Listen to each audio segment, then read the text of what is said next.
Haleluya. Imana ishimwe cyane. Ndabaramutsa mwese mu izina rya Yesu Kristo.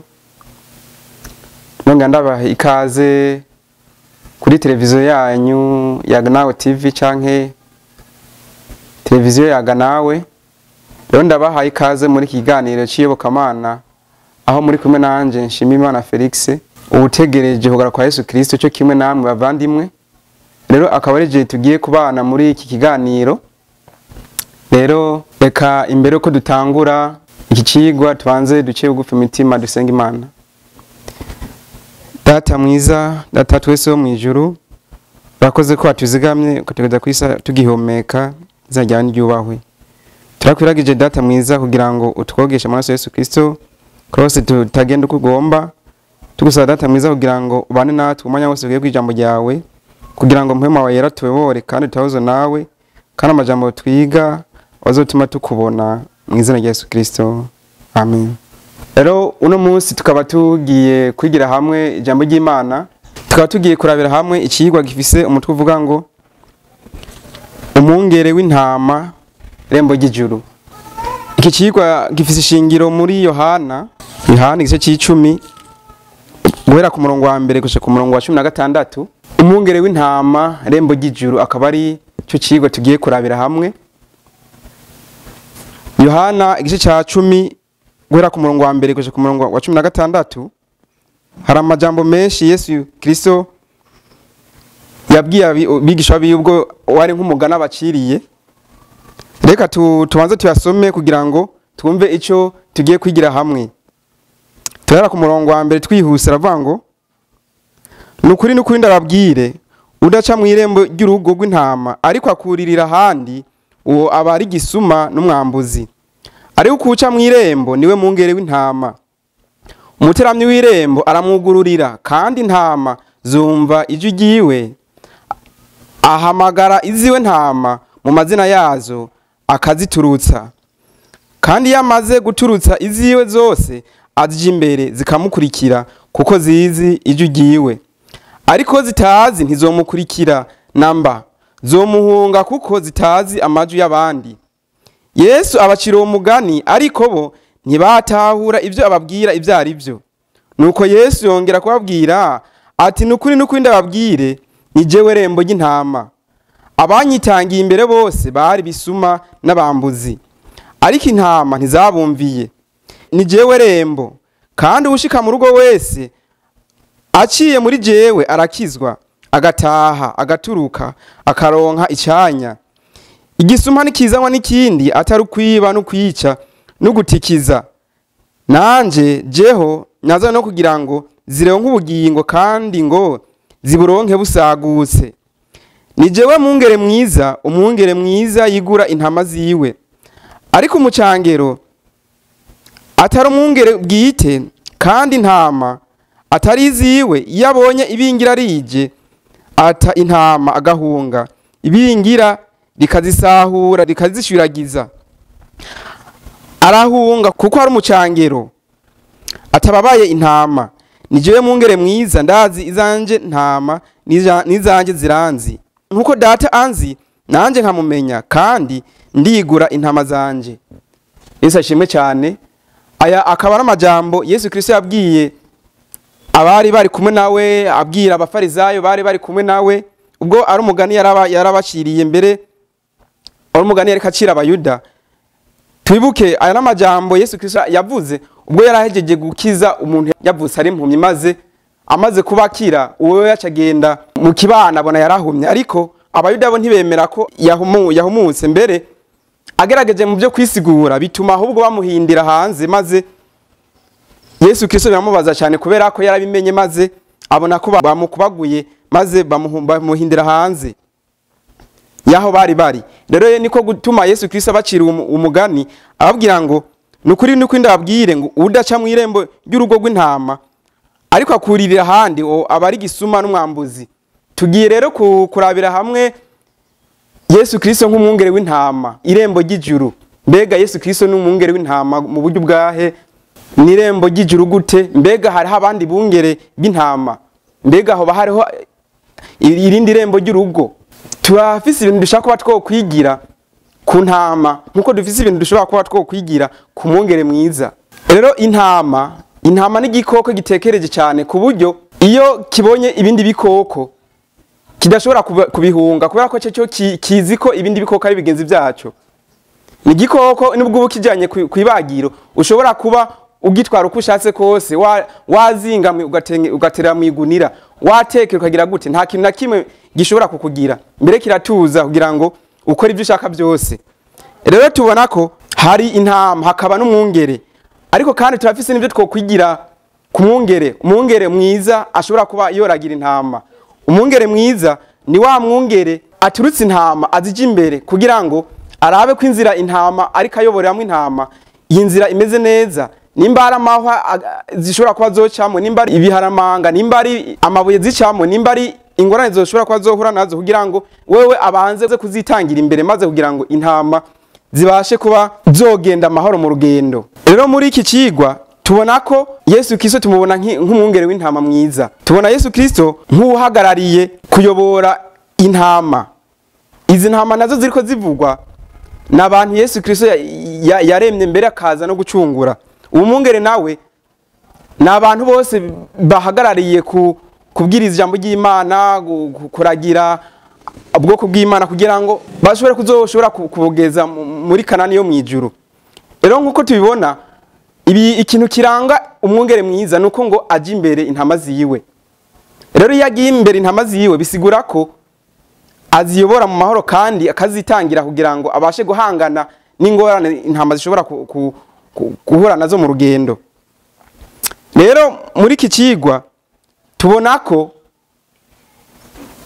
Yesu Kristo yaciriye umugani abayuda, kubera ko abayuda bari baragize ubwoko bw'Imana kugira ngo babe abungere b'ubwoko bw'Abisirayeli, ariko iyi nshingano bari barayitaye. Abayuda bari barataye inshingano zo kuragira ubwoko bw'Imana bw'Abisirayeli, maze bituma Yesu Kristo bimubabaza mbere amaze no kuza mu Bisirayeli ntibamumenya. Ibintu bari barakoze byatumye bata inshingano zabo, ntibari bakibabaye ubwoko bw'Abisirayeli. Mbere byo bakora mu kwigisha ijambo ry'Imana byari by'imigenzo, mbere ngo basenga Imana mu migenzo, bari basigaye batanga ibimazi gusa, mugabo ntibabibonemwo uwo bigereranya, ntibayoborera abantu ku isoko y'agakiza. Nkuko turashobora kubisoma muri Ezekiel 34, dore ku murongo wa mbere Ezekiel 34 umutwe ngaho wavuze ngo imburi yo kubungere baragira Abisirayeli nabi. Havuga ngo ijambo ry'Uhoraho ryanje ko riti mwana w'umuntu burira abungere baragira Abisirayeli, ubaburire ubwira abungere uti uku ni kumwami Uhoraho hagize, bazobona ibara abungere b'Abisirayeli biyiragira ubwabo. Abisirayeli ngo bariragira ubwabo, ico bakora gusa kwari kudandaza ibimazi kugira ngo babironkemwe inyungu, mugabo ntibatumbereza abantu ku isoko y'agakiza. Ngo mbega abungere ntibari bakwiye kuragira intama, ariko mweho muzijya ibinure mukambara ubwoya bwazo mukabaga izinuze, ariko ntimuragira intama. Udakomeye ntimwamusindagije. Aha ngo udakomeye ngo abungere b'Abisirayeli ngo ntibamusindagije. Intama igwaye ngo ntimwayivuye, nivunitse ntimwayunze, nirukanwe ntimwayigarukanye, canke ngo murondere yazimiye, ariko mwazitwaje igitugu n'amanyama. Tubona ko ngo intama zari zivunitse, zimwe zari zigwaye, izindi zishaka kuba zosindagizwa kugira ngo zibashe kuguma mu ruhongo, ariko ngo ibisi byo abungere b'Abisirayeli bari bitayeho. Nico gituma rero Yesu Kristo yaje muri ubu buryo, asanga ubwoko bw'Abisirayeli bwarabasabagiye. Mbere bamwe nivyo gusenga barabivuyemo kubera ko byari bisigaye atampemu y'ubugingirimwo, byari ibintu by'umugenzo vyumye ku buryo atagakiza kabasha kubibonekamwo. Niko rero Yesu Kristo araza avuga ngo nije irembo ry'ijuru, ngo nije mwungere mwiza. Yesu aravuga ngo udaca mu irembo ry'urugo rw'intama ariko akurira ahandi, uwo abari gisuma abari umwambuzi. Aha turasimba ku murongo ndi havuga ngo nuko Yesu yongera kubabwira ati nukuri nukuri ndababwire nije we rembo ry'intama. Aha ku murongo wa mbere twabonye ngo Yesu Kristo ngo ni irembo, ana ngo Yesu Kristo ngo ni irembo ry'intama, ngo abanyitangiye imbere bose bari bisuma n'abambuzi, ngo ariko intama ntizabumviye. Ku murongo w'icyo navuze ngo ni jewe rembo, ngo kandi ushika mu rugo wese aciye muri jewe arakizwa, agataha agaturuka akaronka icanya. Yesu Kristo avuga ngo ni jewe Rembo, ni jewe mwungere w'intama. Mbega muri iki kigwa gifise umutwe uvuga ngo umwungere w'intama Rembo ry'ijuru. Mbega muri iki gihe turabona Yesu Kristo nk'umwungere wacu. Mbega ubwoko bw'abantu bari ku isi barabona Yesu Kristo nk'umwungere wabo ashaka kubaragira kugira ngo abashe kuzobagiza kugakiza. Aho ico tubona muri iki kigwa nuko iki kigwa kiturarikira kwizera Yesu Kristo nk'umwungere wacu kubera ko ari we abasha kutuyoborera kugushika ku bugingo budashira. Ku murongo wa kabiri avuga ngo ari kuwuca mu irembo niwe mwungere w'intama. Umuteramyi w'irembo aramwugururira kandi intama zikumva ijwi ryiwe. Ahamagara iziwe ntama mu mazina yazo akaziturutsa. Kandi yamaze kuturutsa iziwe zose azije imbere zikamukurikira kuko zizi ijwi ryiwe. Yesu Kristo ngo arazi intama ziwe kandi ngo yamaze guhamagara intama mu mazina yazo ngo ziramukurikira zikumva ijwi ryiwe. Mu bandi majambo Yesu Kristo niwe irembo ryacu dusabwa gucamo kugira ngo tubashe kuronka agakiza. Kubera ko dusoma ko ngo kuko urukundo Imana yakunze abari mu isi ngo rwatumye Imana ngo itanga umwana wayo kugira ngo umwizera ntazopfe rubi ariko ngo aronke ubugingo budashira. Ubugingo nabwo tuburonka ari uko duciye muri Yesu Kristo.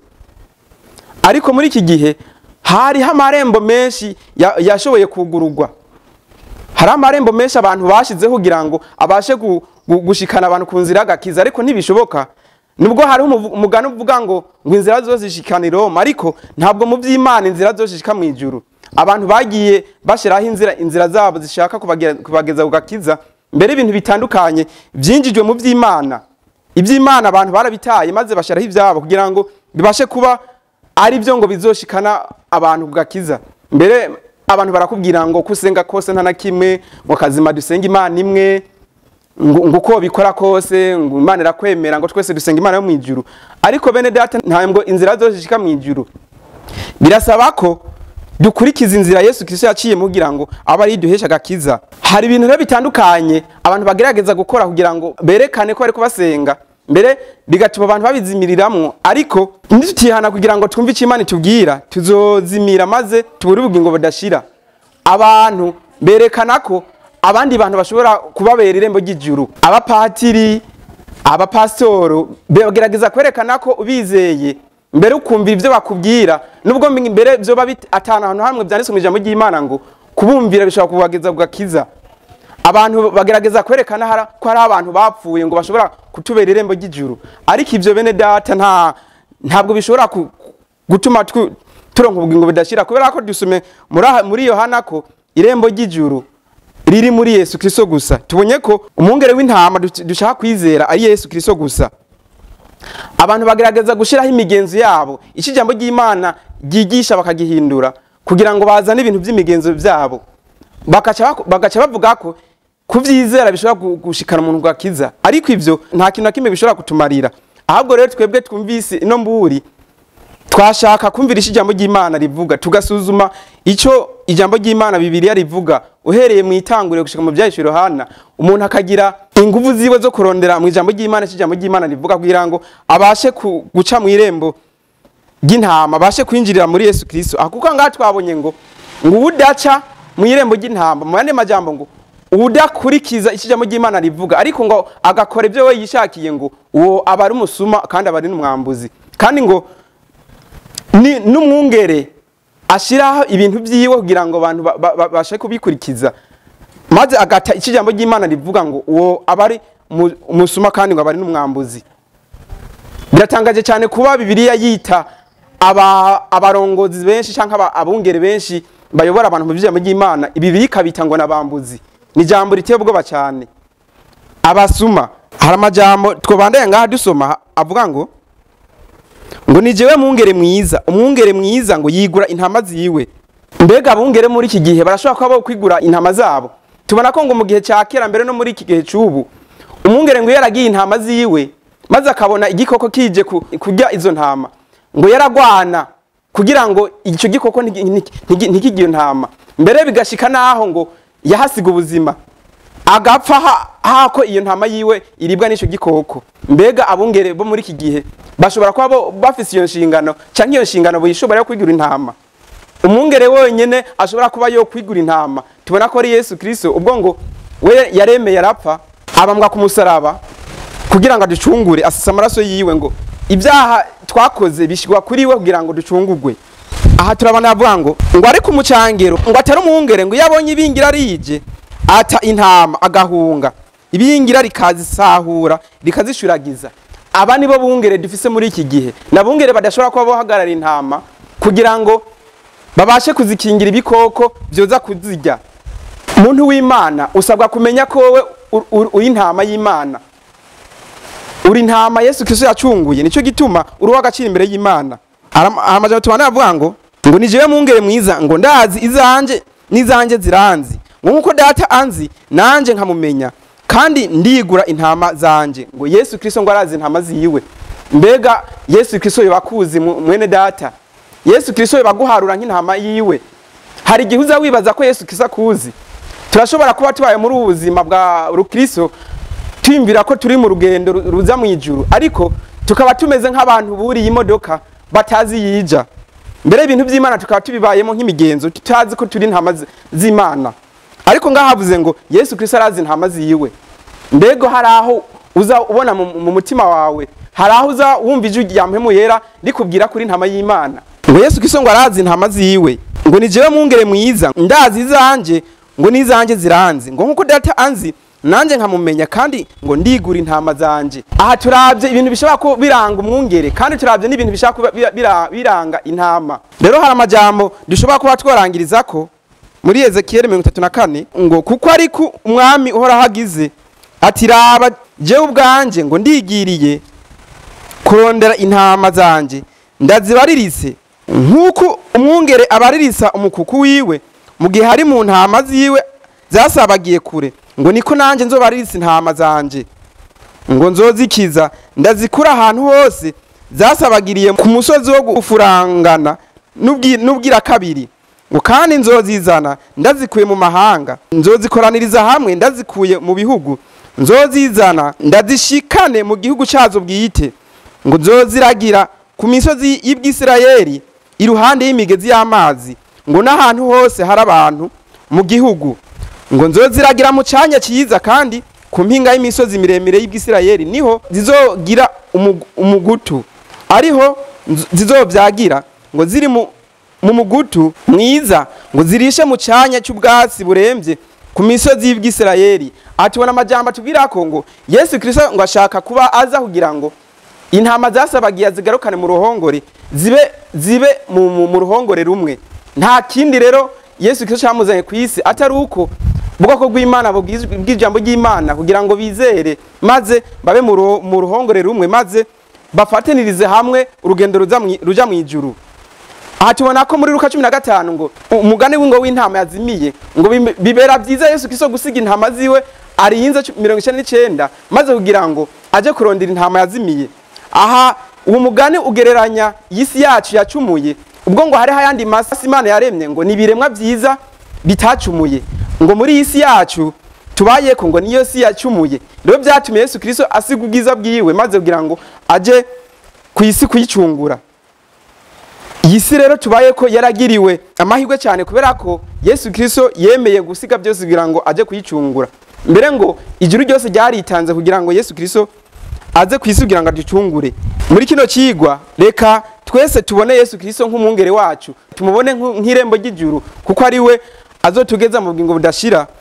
Tubashe kwitwara k'ijambo ry'Imana, ntiturarikire kumviriza ibyo tubwirizwa n'abasokuru, ibyo tubwirwa n'abungere babibaza imizi ntama, ahubwo dusesangure mu byanditswe by'Imana, dusesangure muri Bibiliya kugira ngo tubashe kumenya inzira y'agakiza hiri, maze tubashe kuba mu ruhongore rumwe. Kubera ko muri Yohana 10:16 bavuze ngo kandi ifise n'izi ntama zitari zo muri urugo, ngo nazo nyene birakwiye kuzija imbere, ngo zizokumva ijwi ryanje, ngo hazoba umukuku umwe n'umwungere umwe. Icyo rero Yesu Kristo yitayeho nuko ubwoko bw'Imana bwasabagiriye kure, bwasabagiriye mu moko atandukanye ari ku isi, ngo bose bumva ijwi ry'Imana maze baje mu mukuku umwe. Rero reka twumvire ry'Imana bishituye umunsi. Kandi Yesu Kristo Yohana igice cy'indwi umurongo wa 37 havuga ngo nuko kuri wa munsi herukira ya misi mikuru niwe munsi uruti yindi. Yesu Kristo arahamagara asemera ati, namba hari ufise inyota naze kuri jewe anywe, Yesu Kristo yifuza ko tuza kuri we tunywa amazi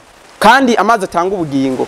Rero reka aya majambo agira ikimazi muri twebwe kandi abashe kutwereka icyo tubasha gukora muri iyi minsi ya nyuma, tubashe kwinjira mu ruhongore rw'Imana, maze ubwo Yesu Kristo yiteguye kudushikana mu rugo rwiwe we kandi ari we rembo ry'ijuru, tubashe kuzoraganwa nawe ubwami bw'ijuru. Akaba ari byo ndabambariza kandi niyambariza nanje nipfuza ko tuzobana mu rugo rugo.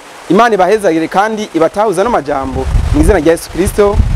Reka rero imbere yuko turangiza iki kigwa dusenga Imana. Data mwiza muri mwisi n'ijuru, urakoze ko atuyoboye muri iki kigwa. Reka utugire neza amajambo yadutahuze kandi uduhe kugira nyambere kugira ngo bashe kuba umwungere wacu, bashe kutuyoborera mu bugingo dashira, kugira ngo niwagaruka tuje tugusanganire twese hamwe twigina insinzi yo kunesha. Reka data mwiza ubugombe bwabona bubane natwe kandi bashe gukabakaba ku mitima y'abumvise iri jambo mu izina rya Yesu Kristo, amen. Hamwe nayaga nawe TV ubwenge ni wo